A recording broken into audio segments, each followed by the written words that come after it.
Hi, Dr. Innocent. It's great to meet you. And thank you so much for joining me today. Welcome. Before we dive in, can you tell me a bit about yourself and how you discovered Carnivore?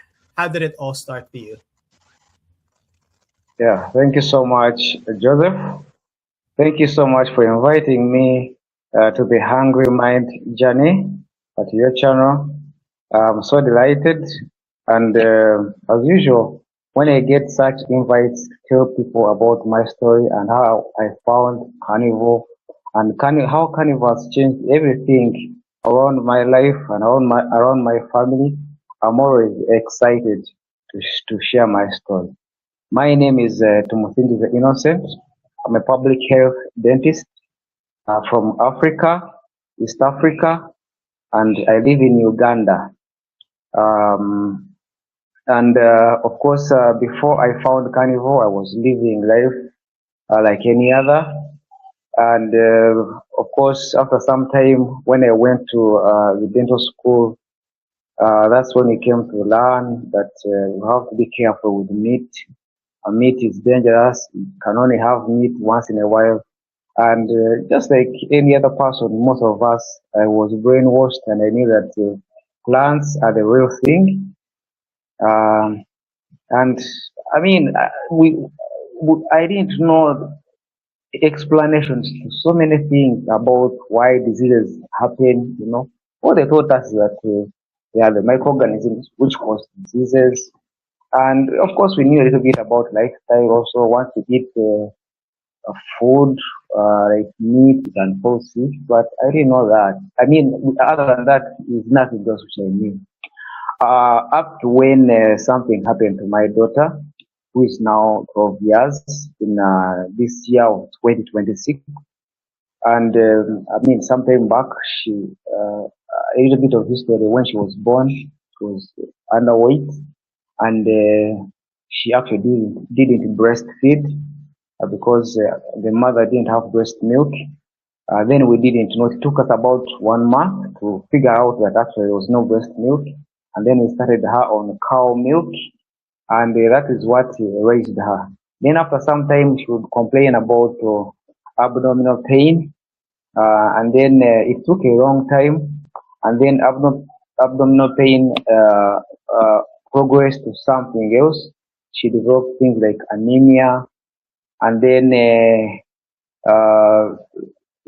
she had a very rapid heart rate, and she had some other problems, including you know uh, even some mental issues like mental disorders.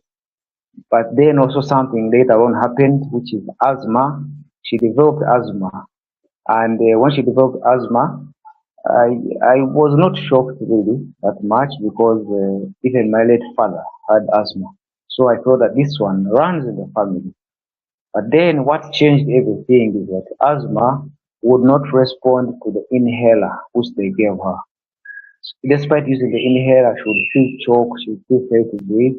And almost every evening, I would take her to a nearby clinic, and not until they would give her use a nebulizer. That's after using the nebulizer, that's when she would be fine.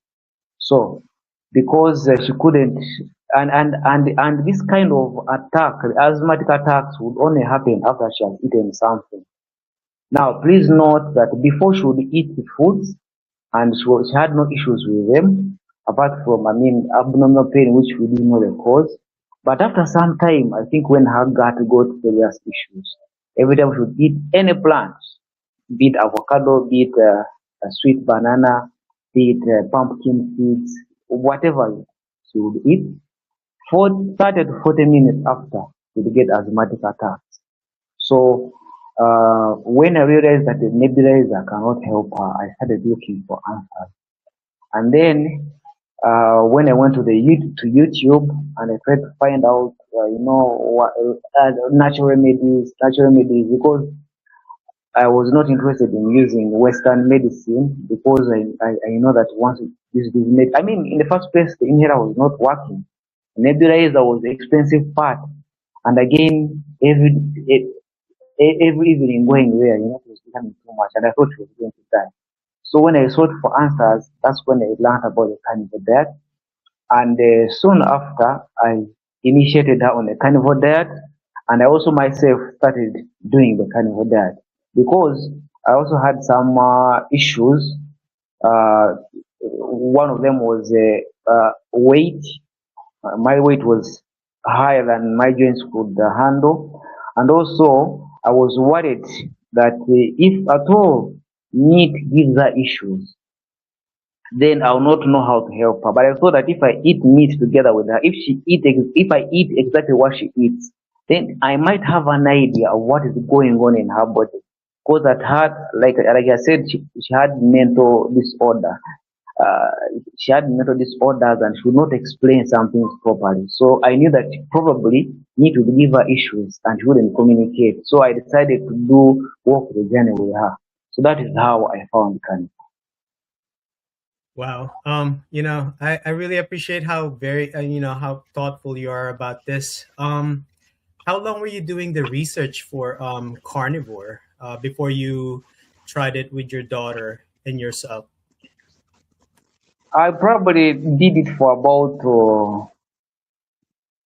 it took about 1 month. And it was not straight. Actually, I did not launch into Carnivore and then. In the first place, I landed on some doctor called Peter Osborne, who is probably, I think he's a nutritionist or something like that, from the US. And for him, he was looking at it in a different way. But what made me, what through his teachings or his lectures, I came to find out it came to open my eyes. For example, for him, his approach is he was eliminating a number of foods which are not necessarily meat, but for example, he was talking about eliminating dairy, eliminating legumes, eliminating things like cereals. So now, once he started talking about that, I started thinking that, oh, so you mean that even these foods can have negative effects on people? He's actually the same person who said that people sometimes develop symptoms and they start reacting to foods which they never reacted to before. And that is the same story which was happening in my daughter's life. The foods which were never a problem before, this time they were giving her asthmatic attacks. So now I started eliminating foods here and there, here and there. The situation would improve a little bit, but was not total. So now, when through the path of Dr. Osborne, I started meeting other people who were talking about carnivore. Now, that's when I came to learn about carnivore. So that one took about probably about a space of about a month in order for me to learn about carnivore, and that once someone does carnivore, then it can change the way uh, people's health is someone's health is running. Well, so you found carnivore like through a different approach first. What was the name of the person on YouTube, right? And you also mentioned like elimination diet. Which ones did you eliminate it first, like before like going completely carnivore? So, Dr. Osborne talked about dairy. So I eliminated dairy. I tried to eliminate legumes. I tried to eliminate grains. Those are the things. Then I tried to. Then I couldn't eliminate carbohydrates there and then, all the carbohydrates, but I would be selective. For example, I started using cassava. I would use Irish potatoes, sweet potatoes. But even then also the legumes, I didn't completely eliminate them, but I decided to change on the way we were dealing with, let's say, the Irish potatoes. For example, I would have to first soak the Irish potatoes since they are I think they are in the class of the nightshades or something. So even the tomatoes, the way we would deal with the tomatoes, that I would, for example, take off the peeling. I'd also remove the seeds before using the tomatoes. And then things like posho and the refined carbohydrates, things like rice, all those ones I abandoned them altogether. Yeah, I really like how you approach it because it's very careful and it's very logical. Like not going uh, all the way right away, and you did the research. I think that's completely awesome. Um, how long has your daughter had the asthma? Is it has it been like many years or a couple of years? So I would say now it is 2 years since we started Carnivore, and so approximately she has had it for 2 years. But of course now I'm talking in the past, because since we started Carnivore, the asthmatic attacks kept on reducing. So I wouldn't take her someone who is asthmatic right now, because that one has changed altogether. Sometimes we have an inhaler, but she almost never uses it. And even when she gets relapses, she sometimes once in a while, especially when she's under so much stress, she can get a relapse. But I wouldn't call it that it's completely asthma. She just changes a little bit, and she's moody. Sometimes she's shaking a little bit, or nervous. But again, she's breathing, but it is labored breathing, but she's breathing. So we have not got into a state where she chokes anymore. So, and again, that one happens once in a while, maybe once in, let's say, 6 months, once in 4 months.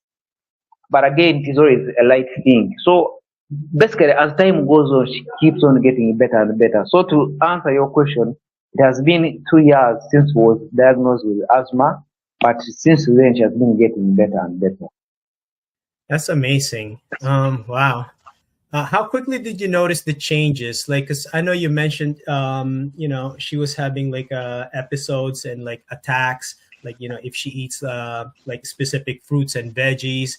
But like, what was the first sign like that made you think this is actually working? Yeah. How was it? A gradual changes that you notice? The change was sudden. It was just it didn't take long. As soon as, because like I said, every day, almost every evening, and these attacks would mostly happen in the evening. So every evening, I would take her to the clinic to have her nebulized. But when she ate meat and animal fat for the first day, there was no attack. On the second day, no attack. Third day, no attack. Fourth day, no attack. This is something which never used to happen. Almost every day, I would take her to the health center, the clinic, and even people at the clinic were always expecting us, and we would find when everything is almost safe, because they know that if we don't come today, tomorrow we shall be there. So the change was immediate for her. It was immediate. It didn't take long.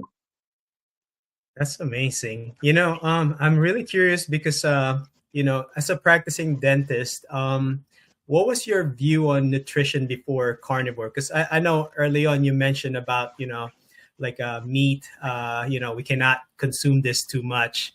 Yeah, what was your view on nutrition before carnivore? Like, were you skeptical about it at first, or did you think it was crazy, before hearing it on YouTube? Of course, I didn't know much about food, about nutrition. I knew that once you eat plants, plants are healthy. I was even bragging about African food. At one time, I think about 7 to 8 years ago, I had a chance to visit North America, in Toronto, and I went to the restaurants there. Those people serve a lot of food once you go to the restaurant, but you eat so much food, and then after about 2 hours, you feel hungry. Now, that one never happens with African food. Once you eat African food, let's say even when you eat breakfast at 11, you can go up to around 3 p.m. and you're not hungry at all. So I was always bragging about African food. I thought our food was really good. So we didn't have know much about nutrition, even the training. That we don't they don't talk about so much about nutrition. But as the dentist, of course, we know that once you eat sweets, refined carbohydrates, those ones have a negative bearing. They have a negative bearing on people's teeth. That one we knew it. We need once people eat cakes, they can spoil their teeth, they can give cavities. We knew that if someone eats a lot of sugar canes, those ones can cause cavities. So that's the only part of the nutrition that we knew. But about something like meat is useful, things I mean, things like animal-based foods are well digested by the body. We honestly didn't know that. Personally, didn't know that. I learned so many things when I went carnivore that even these days, when I talk about doctors who have bachelor's degrees and PhDs, even including people who have studied nutrition, I see how they're so much ignorant about diet, about that. They still talk things and they're like, oh my god, this one is lost. That means that it's also also leading other people astray. People follow them and then they keep in the same trend. They never get better. This world of medicine is lost. So I didn't know really so much about nutrition before I discovered carnivore. Yeah, that's amazing. I think it's really cool how you took your time to like figure everything out, and you paid attention carefully what really worked, for you and your daughter. I know conventional like guidelines, they recommend a lot of grains and fruit, like you mentioned, right? Like with the other doctors, they're so into it. They're like ignorant about it. Do you think like I would say the food pyramid like contributes to dental disease? Of course, of course. Again, the food pyramid, I came across it, I think, after the dental school. We didn't study much about the food pyramid, but definitely once you look at it, then it does. Anything which has refined carbohydrates will contribute towards dental disease, towards tooth decay. So those carbohydrates, the posho, the porridge from maize, uh, all those things they do. Even these other carbohydrates, even when they are not refined, they will still cause issues. But the refined ones, for them, they do it really really quickly. For example, I remember at some time I took Coca-Cola. Had visited somewhere and I took Coca-Cola. Then I was even younger. After drinking Coca-Cola, I took about 2 days without brushing my teeth, and after those 2 days, my gums were bleeding. Then I was really young. I was probably about 18 years then. That's the number of years ago. So there is no doubt about that. The food pyramid, if you follow the conventional one, I mean, I know now it has been revised, but before, no doubt about that. Hmm. I see. I guess I guess for us carnivore, like if someone since we remove sugar and like carbs, like does brushing frequency like matter as much like compared to a carnivore versus someone who does the regular diet, like eating those sugars and carbs? Yeah, this if you I guess if you stop brushing as much, or yeah, is that a okay thing like to do? So, since I discovered Carnivore, I found that actually the relevance of brushing your teeth will will help in just uh, making your teeth look clean. But even when you don't brush, when you're on carnivore, nothing will happen to your teeth. You will not get caries. Now I know that, and I have no doubt about that. But now, if you think about, let's say you've eaten boiled eggs. Boiled eggs will stick in your teeth, and when you're talking to people, it will not look sightly. So the reason why I'll brush my teeth is because I don't want people to keep on looking in my teeth and say, "Oh, these are food particles." But in terms of these foods causing decay or gum disease, no, the carnivore will not at all. The teeth will not smell. Actually, even the body itself. I always tell people that ever since I started carnivore, I stopped using deodorants. I don't use deodorants. I don't use perfume. I stopped completely. But before, after bathing, I would use deodorant so that it smells fresh. So For the past 2 years, I don't use deodorant, and my body doesn't smell. Even when someone puts the nose or their nostrils in the armpit, it doesn't smell at all. So carnivore changes everything. The mouth will not smell. No, but someone will not get tooth decay, will not get gum disease, and even the body will not smell.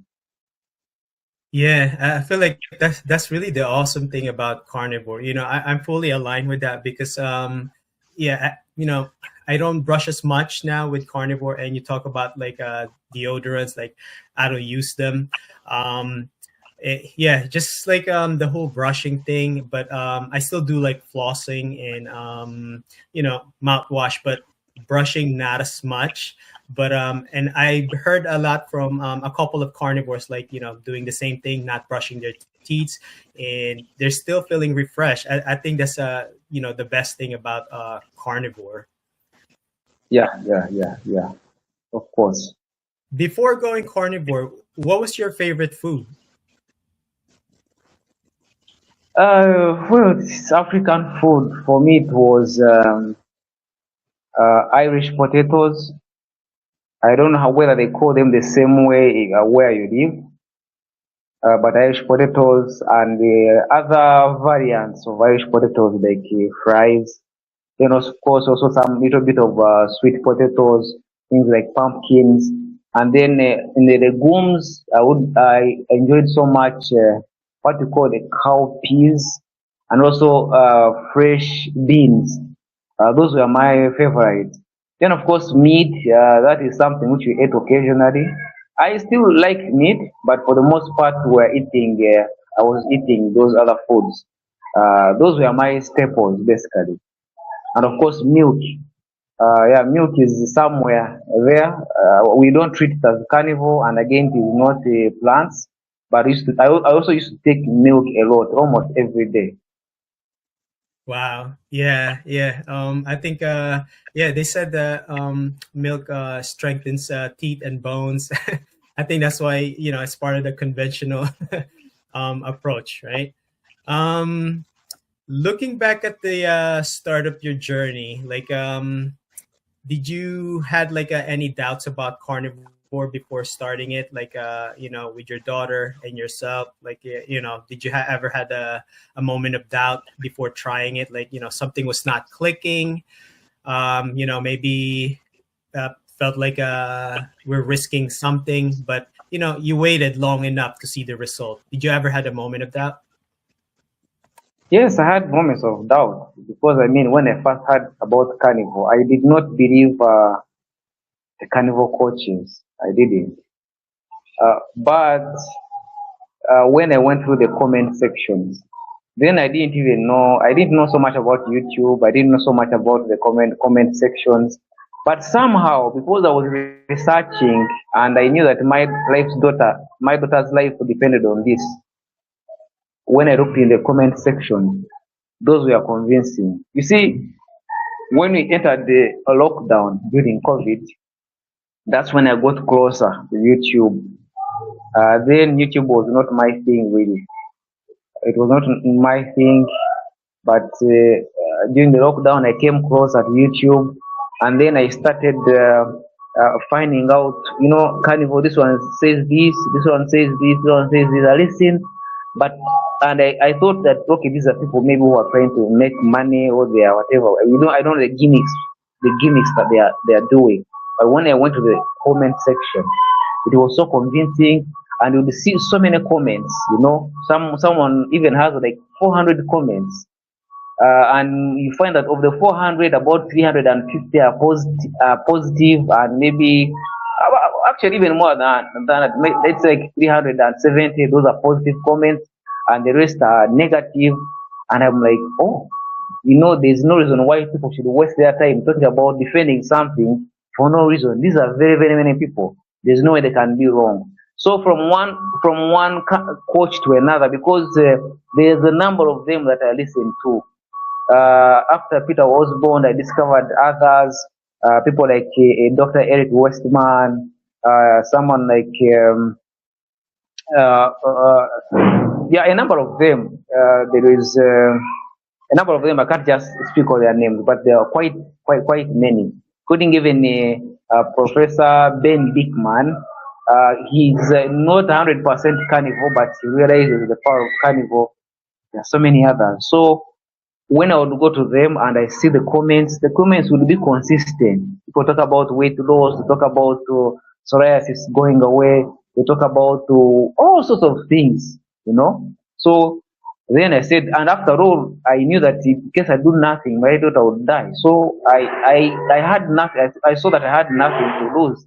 I had to try carnivore, but definitely there was doubt because I mean, this is the way we have been told that meat is causes gout, increases uric acid, brings all these problems. It clogs the parts, clog the blood vessels, and even when actually once you make a mistake and you go to any medical doctor and you seek his advice about starting carnivore, they will say you're going to die if you so there are so many forces which are against this kind of feeding, this kind of diet.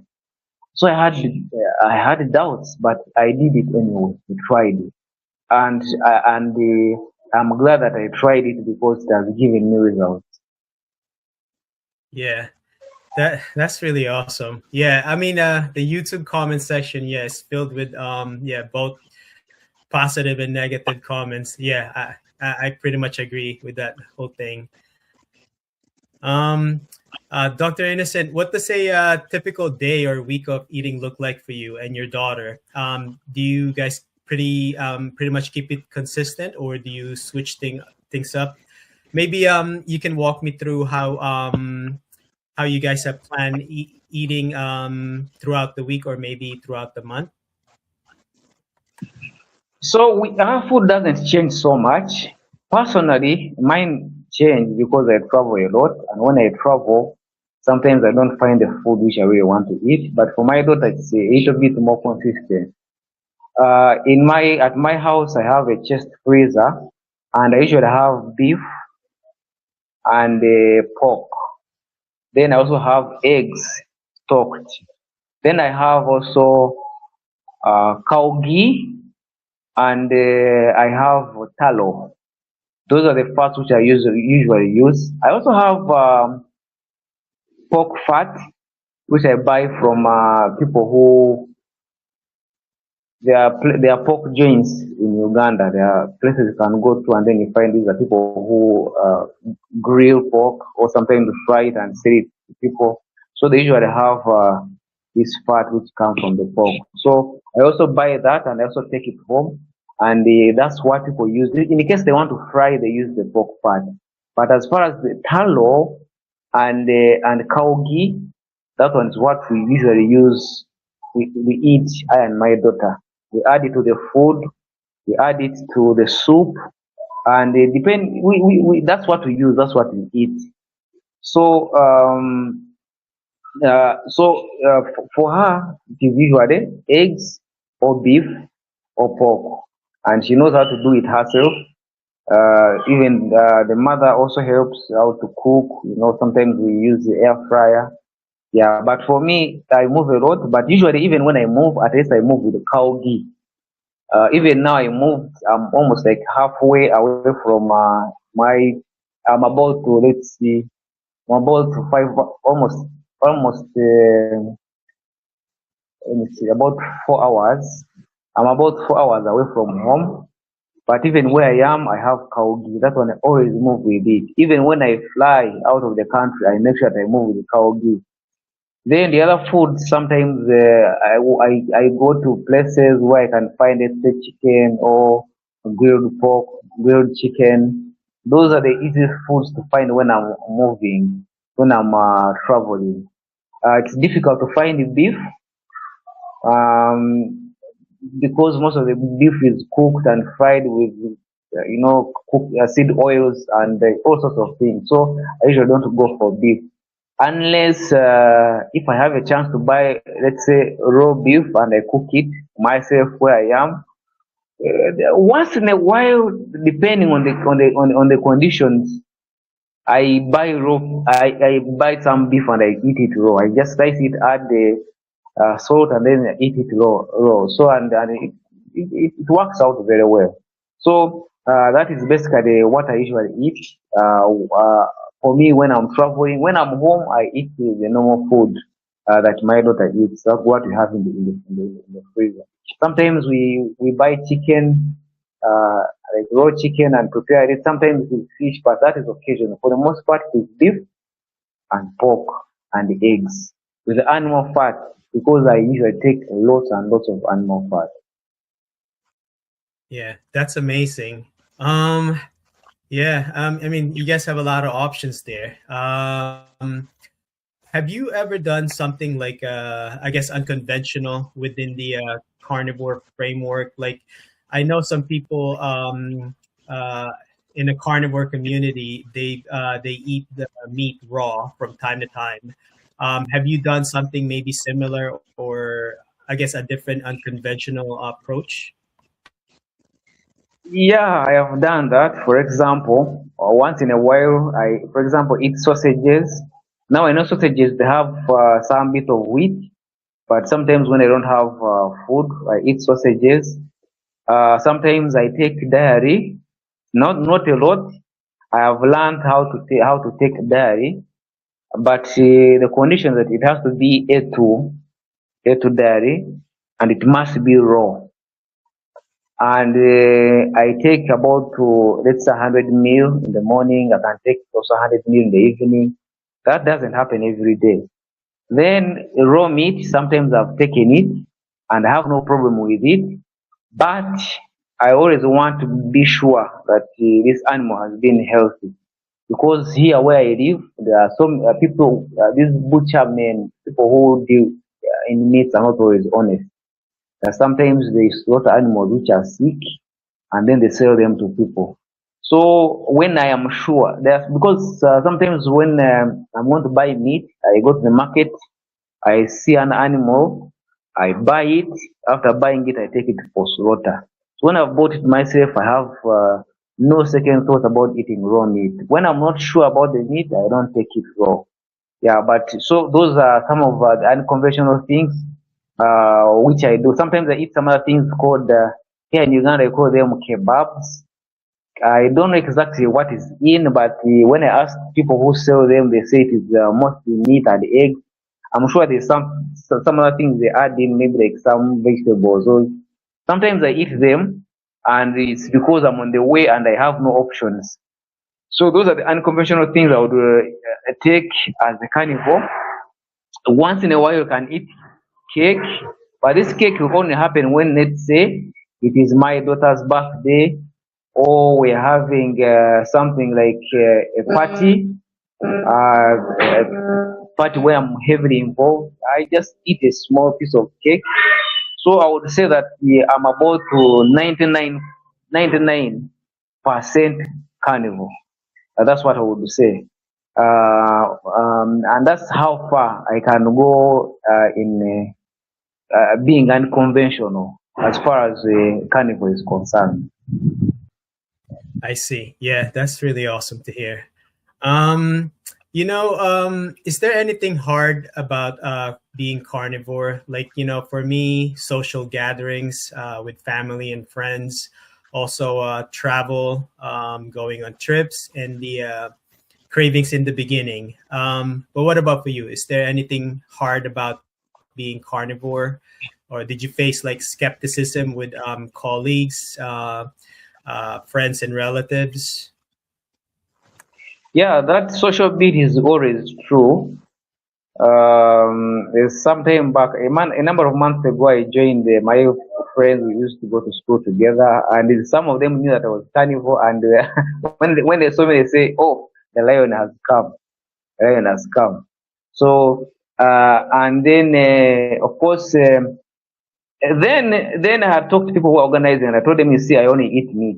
But even then, I was happy that I found meat which I can eat, and I ate meat. But even then, people were looking at me like, "Wow, what you taking meat? Only meat? Can you survive on meat?" So that is one of the challenges. Social gatherings, social, that is the hardest part.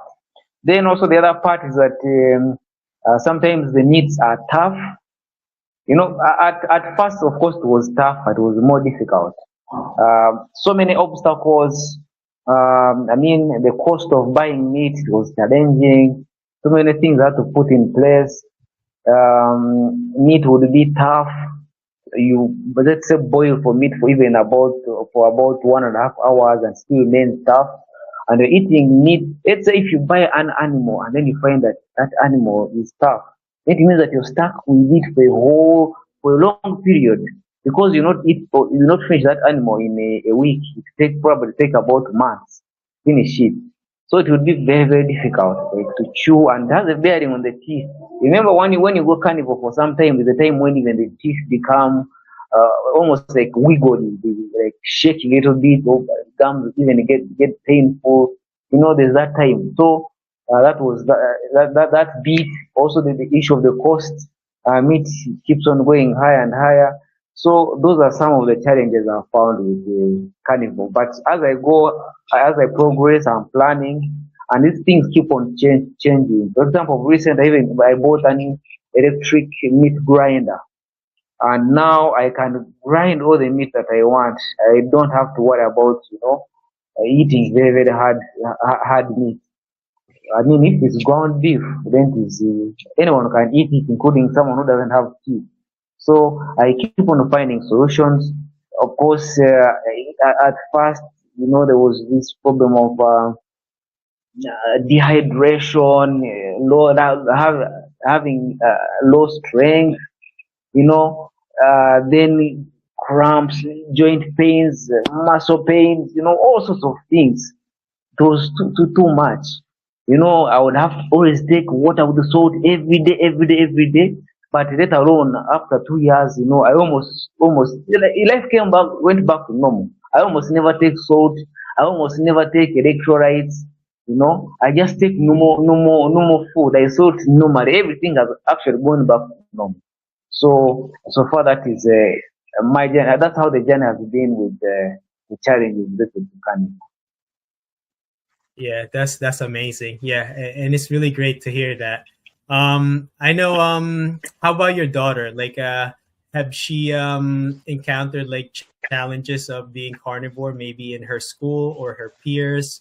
Yeah, I know she's thriving now with doing this lifestyle. Yeah. Yeah, she's thriving. But I'm sure she does. She does get those challenges, especially sometimes even from her teachers. For example, for the past years, I've been now in her class. She's supposed to be sleeping at school. For us, we have in elementary school, we have it goes from primary one up to primary seven. But in most cases, once children get to primary five, they start sleeping at school. They stay at school. They only come back for holiday. They are at school for a whole term, which is I think about 3 months, and then they come for 2 weeks and then go back to school like that. No, but we usually for her for lunch we bring her home. She eats from home and then she goes back to school, including even the other children because they're all in the same school. So once we bring the other one, even the other ones, we take them home. They eat from home. But sometimes the teachers don't understand her. They begin judging her. They ask her why she's going home. Why sometimes they say some of them when they don't understand her condition, they think maybe she's pretending. Then some of them even talk to me. They say, "But you mean if you can get a real powerful doctor, can the doctor give medicine to your daughter and then she becomes fine? Why all these attacks?" So they don't understand these things. Uh, but she has learned to understand her condition. At first, she would not understand why she can't eat why she can't drink things with sugar, why she can't eat biscuits, why she can't eat all these foods that other people eat, why she can't eat bread. It was very, very difficult for her because her peers, her age mates would be taking these things. And actually, those days she would sneak every time. Sometimes would have visitors. Visitors once they visit people's homes, they give out things, sweets. They sometimes give money to children, and the children go and buy whatever they want, and she would sneak and buy those things, and then she would get relapses and would wonder why, what has gone wrong. Then later on would find that actually she has been eating these things and she has been getting relapses. But now she has understood her condition to the extent that even when let's say we fry onions, I mean when we fry eggs, I asked her, "Do you want some onions?" And she says, "No, I don't need them." And she has said that one about 3 times. And I really got surprised. So she knows. And by the way, like right now, if she eats cake or anything like that, she doesn't get any attack. But I'm sure that once she eats them for a longer time, she would get attacks. So also once in a while, when we are having some special event, it is her birthday, we are allowed to eat a small piece of cake. We don't want her to think that she can't eat these things. It can be demoralizing, but we let her know that she cannot eat them for a long time because they are going to still destroy her gut. So she understands very well, but definitely there were challenges, especially at the beginning of this. Wow. Yeah, that's really awesome. I know you mentioned a numerous health issues before with your daughter as well as yourself. Did I would say like brain fog affected your work as a dentist, or like maybe chest pain or heartburn affected your sleep before carnivore? Yeah, personally, I had the brain fog. It was massive, and brain fog for it was actually among the first things that I experienced. Then I was in secondary school. So in Uganda, after elementary school, which goes up to P7, you go to secondary school, which goes up to senior six. When I joined the senior one, then at the end of senior one, I started getting issues, problems with the brain fog. And for me, I'm very, very sure that this was from corn, corn. So what we have what we call kosho and porridge. So those are products from corn. Here we call it maize. I'm sure that is where I got the biggest issues. So I got immediate heartburn. I got brain fog started. And for example, in my primary, I used to perform very well in my academics. Even senior one, when I started, I was working very well, and they were even considering giving me a bursary. But then I started going into mental decline. So every year, something would get taken away from my mental acuity. And by the time when I finished senior four, I was struggling. By the time I finished senior six, I would even be dozing in school, like when others are studying in class, but I'm sleeping, falling asleep, and I couldn't remember things. So brain fog was a massive thing. And among the things which really attracted me to do carnivore is brain fog. I wanted the brain fog to go away. As I speak, the brain fog is going away slowly. I still have it, but it is going away. And it is amazing how good I feel, especially after consuming animal fat. Because during my secondary school, I would always feel hot, like my brain is hot. As you can see, I was losing so much of my hair, but then I was thinking that because I was losing the loss of hair is what was causing the heat in the head.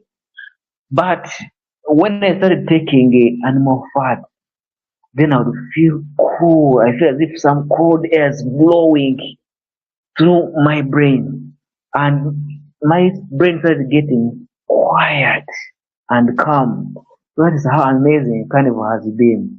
So then there was of course the heartburn. Yes, we talked about it. That one was always there, and there was chest pain, which later on I came to realize that it was from diary, the A1 diary from the Frisians, and there were even other issues, the joint pains.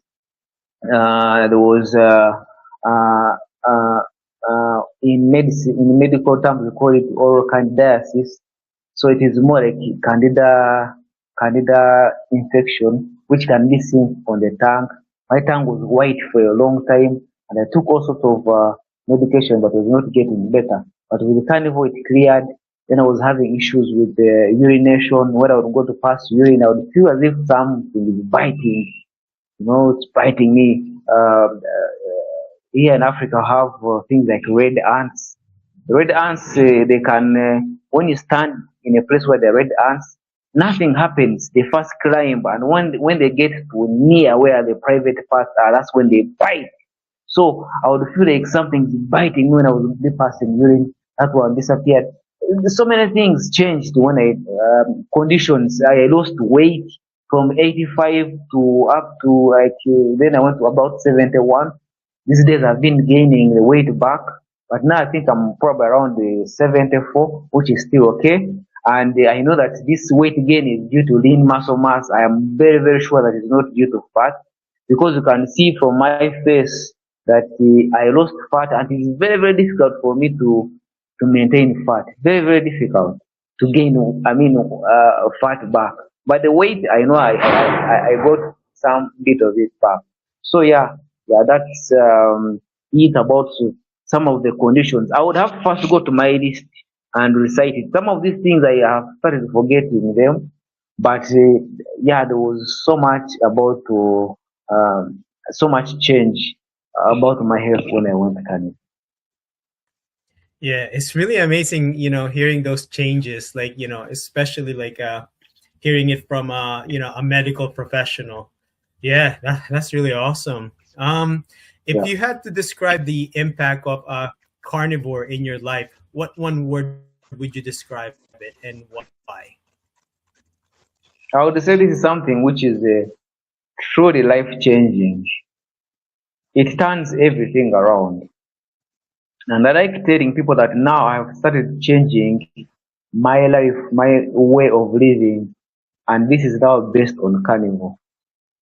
So many things have changed in my life, uh, to the extent that now I'm looking into investing into things to make my lifestyle much easier.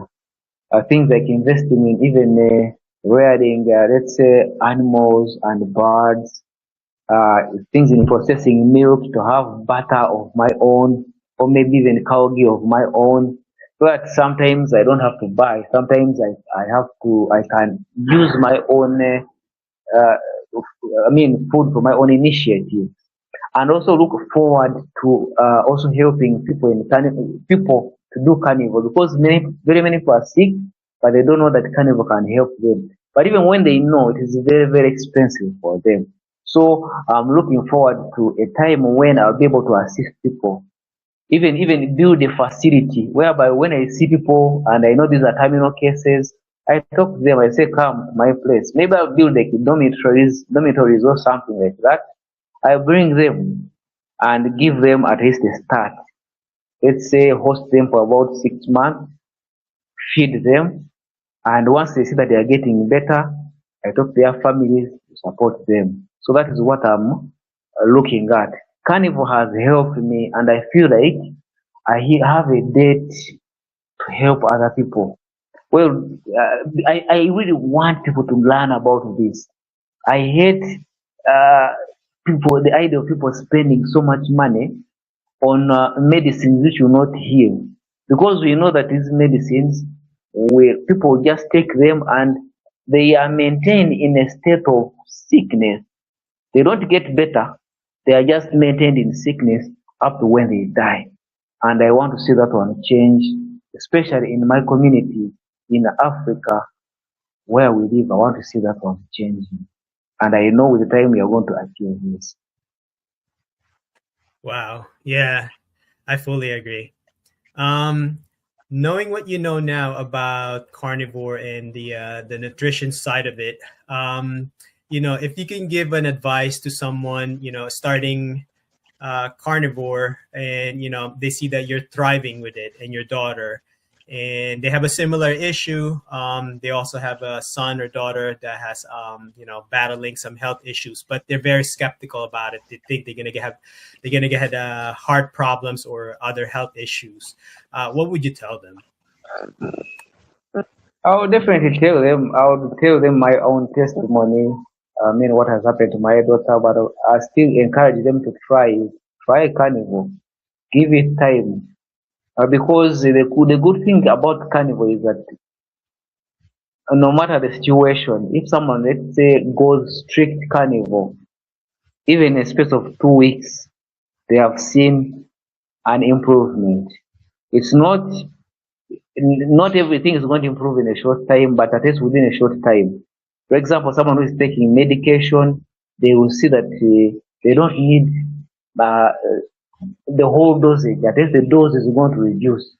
So even within 2 weeks, someone is going to register results. So I would encourage them to go ahead and do carnivore, give it a try, because I know that after trying it, if they are doing it the proper way, then it's going to work out for them. And actually, for me, I prefer to tell them to go cold turkey. Why? Because you're eliminating anything else which would be a snare, which would be a trap, which would bring bad results. But if you tell people to go occasional, sometimes the food which they are taking is going to give them the negative results. They will not see what they should be seeing. They will not experience what they should experience. Once you go cold turkey and eliminate every other thing, then you're going to see good results. But when cold turkey backfires, that's when you can consider saying, okay, since it is backfiring, let me add in the other food and then see how it works out. Okay, so I encourage people to do cold turkey now that I know that it works. And in case it doesn't, it backfires, you can put in back a few foods and see how you feel. And eventually, with the time, you keep on eliminating those other plants and maintain carnivore. That's what I would tell them. That's a great advice.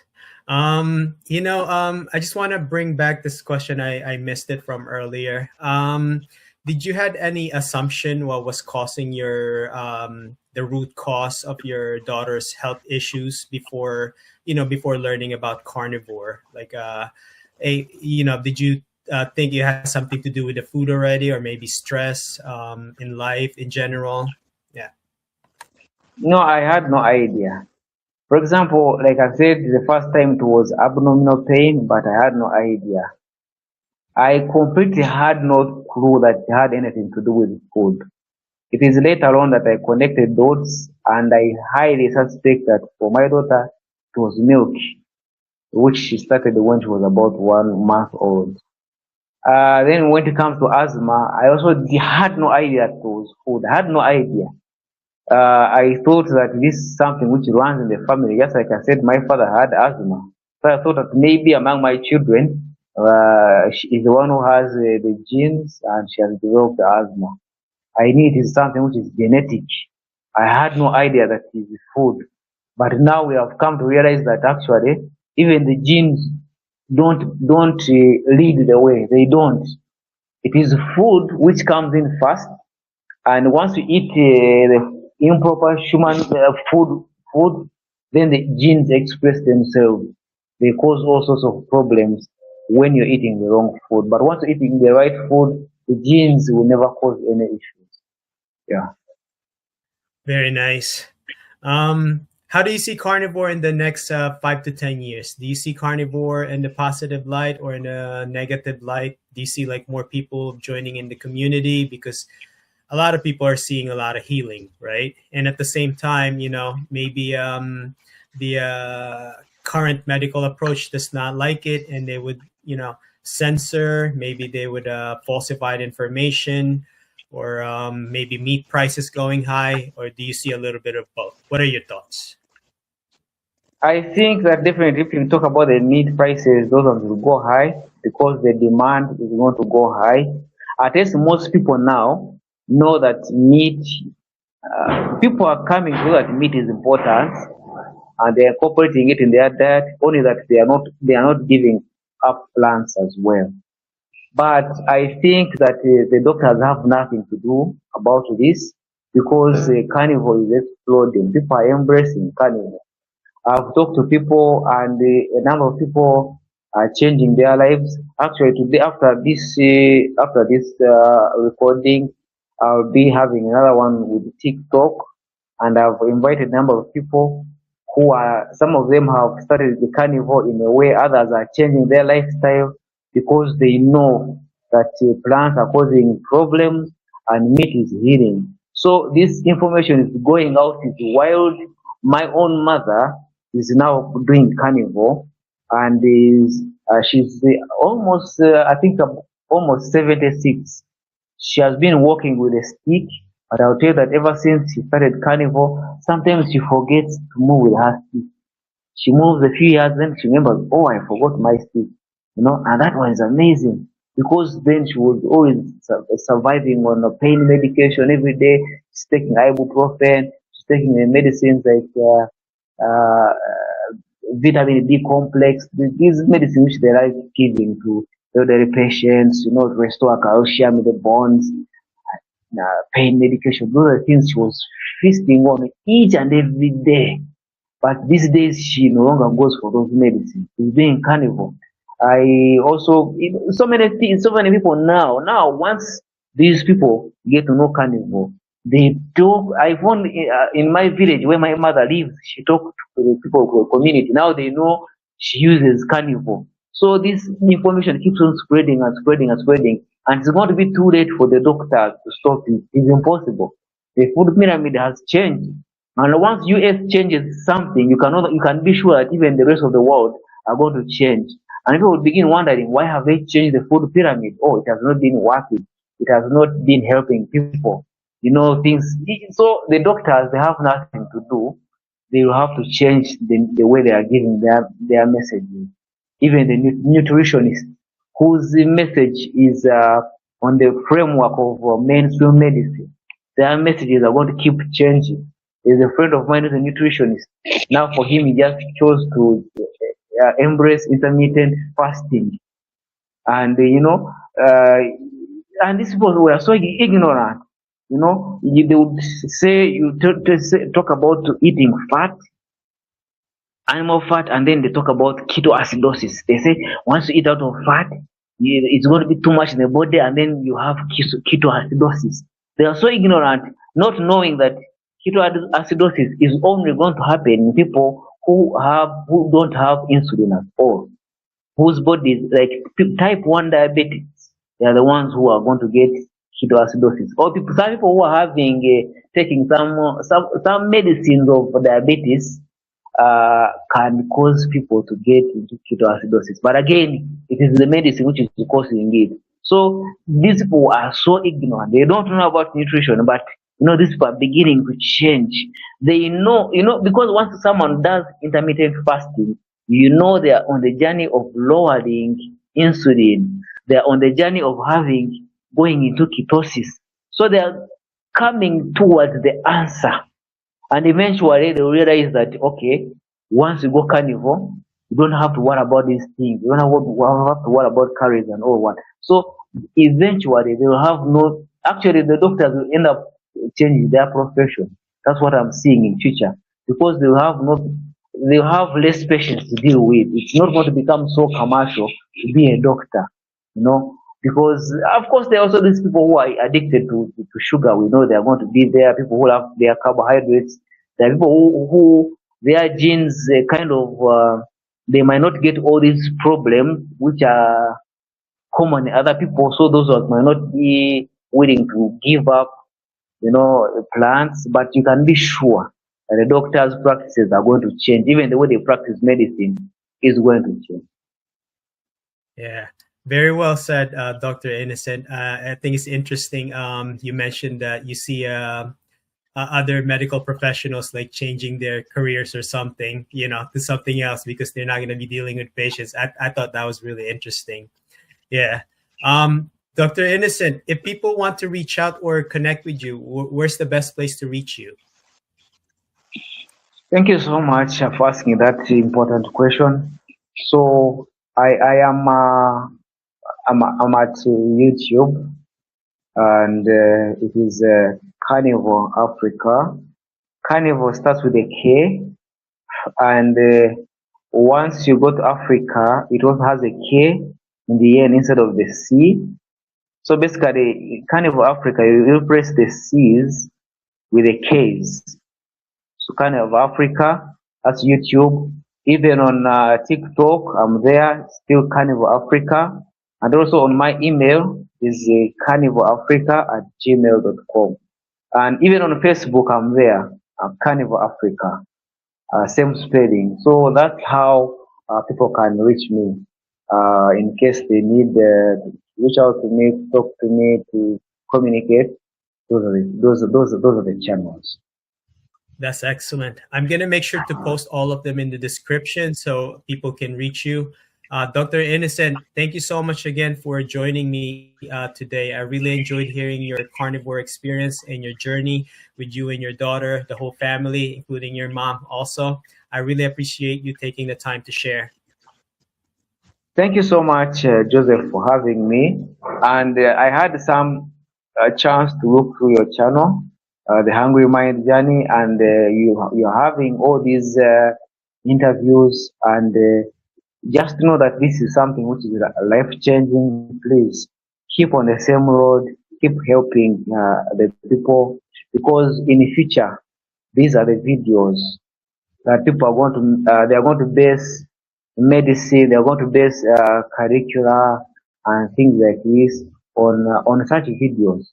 You know, because these are real life experiences from people. People tell you what probably you cannot find in textbooks. So kindly keep on the same road, keep doing what you're doing, and I'm sure that there's a big blessing from God above, because I believe in the Most High God. Thank you so much.